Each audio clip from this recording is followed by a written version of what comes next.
আমার মা এখন সিসিউতে, তার কি কোথায় নিব এখন? এখন আমার দুইটা বাচ্চা এখানে হয়েছে, আর একটা বাচ্চা এখন আইসিইউতে আছে।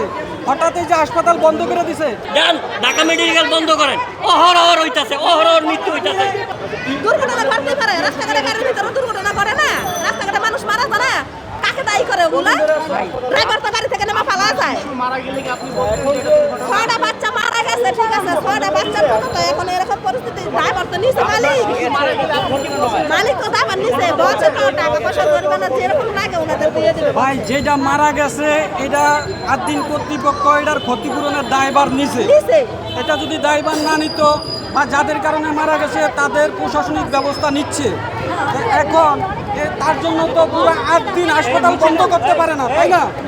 এখন আমার দুইটা বাচ্চা এখানে হয়েছে, আর একটা বাচ্চা এখন আইসিইউতে আছে। হঠাৎ এই যে হাসপাতাল বন্ধ করে দিছে। এখন সরকার যদি আমার এখান থেকে নিয়ে যেতে বলে, আমার সরকার আইসিইউ ব্যবস্থা করে দেব। আর না হলে আমার এখান থেকে বাচ্চা যদি নেওয়ার পথে কোনো দুর্ঘটনা হয় সেটার দায় সরকার বহন করতে হবে। না হলে সরকার আমাদেরকে এখানে সেবা চালু করে দেবে। আমার বাচ্চা, আমি আইসিইউ একটা ঢাকা মেডিকেল সরকারি হাসপাতাল, ওখানে আইসিইউ সিরিয়াল দিলে 1 মাস সময় লাগবে। এখানে আমার 1 মিনিটও সময় লাগছে না।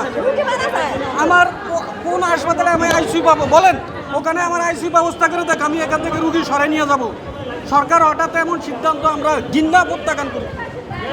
আচ্ছা, এই যে 6টা শিশু মারা যাওয়ার পর ক্ষতিপূরণ দিচ্ছে, সে ব্যাপারে কি বলবেন? মানুষের মারার পর ক্ষতিপূরণ, মানুষের দুর্ঘটনা হইতে পারে, সেটা ইচ্ছাকৃত বা অনিচ্ছাকৃত, এটা হচ্ছে অনিচ্ছাকৃত।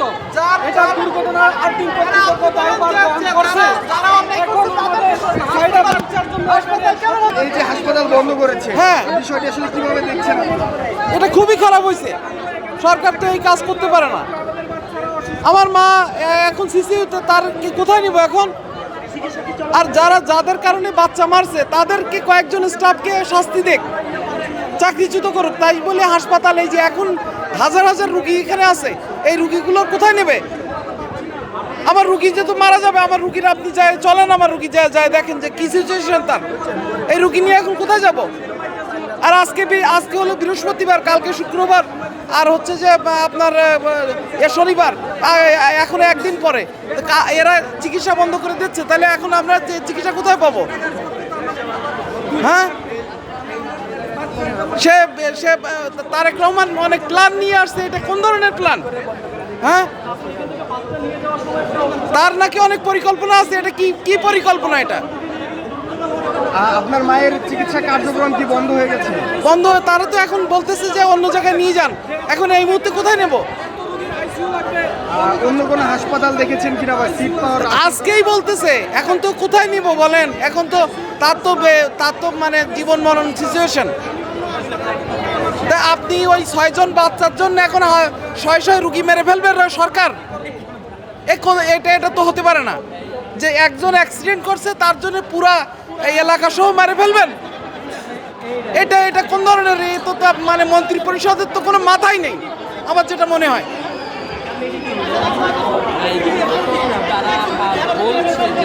হ্যাঁ, এটা তো জানি বেকারি রয়েছে। তো এটা বেকারি রয়েছে, যাই থাকুক, বেকারি থাকুক আর যাই থাকুক, এই রুগীগুলোর তো রিলিজের জন্য অন্তত সময় দিতে হবে। এই মুহূর্তে আপনারা আজকে বৃহস্পতিবার, আজকে তাদের লাইসেন্স করছেন না? শোনেন, আমি এইসব ব্যাপারে, এই বেকারি এইসব ব্যাপার আপনারা মানবিক এসে আজেবাজে অন্য লাইনে চলে যাবেন না। যেটা এখন এই রুগী বন্ধ করে দিচ্ছে, এই রুগী কিভাবে বাঁচাবে? এখন আপনার রোগীকে নিয়ে কি পরিকল্পনা করছেন? কোথায় নিয়ে যাবেন? এখন তো দৌড়াচ্ছি আমরা। যে কোথায় যাব? এখন তো কালকে শুক্রবার, কোথাও ভর্তি করা যাবে না। ছাত্র আন্দোলন করছে যে যান ঢাকা মেডিকেল বন্ধ করেন, অহরহ হইতাছে, অহরহ মৃত্যু হইতাছে। যান কুর্মিটোলা বন্ধ করেন, পারেন বন্ধ করেন, যান পারেন বন্ধ করেন, যান আরো হসপিটাল আছে সব বন্ধ করেন। দেখি লালসিরারা শুধু বালি ছিটতে পারে, আর কিছু ছিটতে পারে না। আমার ছেলে আজকে 2 দিন ধরে এনআইসিউতে ভর্তি। তাইলে আমার এইটার ড্রাইভার নিবে কে? হ্যাঁ হাসপাতাল থেকে কি হাসপাতাল থেকে কি হসপিটাল থেকে কি বলছে? হাসপাতাল থেকে আপনাদেরকে কি বলা হয়েছে? হাসপাতাল থেকে এখন লাইসেন্স বাতিলের পরে আপনাদেরকে কি জানানো হয়েছে ওইটা একটু বলেন। বলছে 72 ঘন্টা নাকি তারা আমাদের ই করবে, তারপরে অন্য কারণ আমরা এটা নিয়ে কোথায় যাব বলেন? হ্যাঁ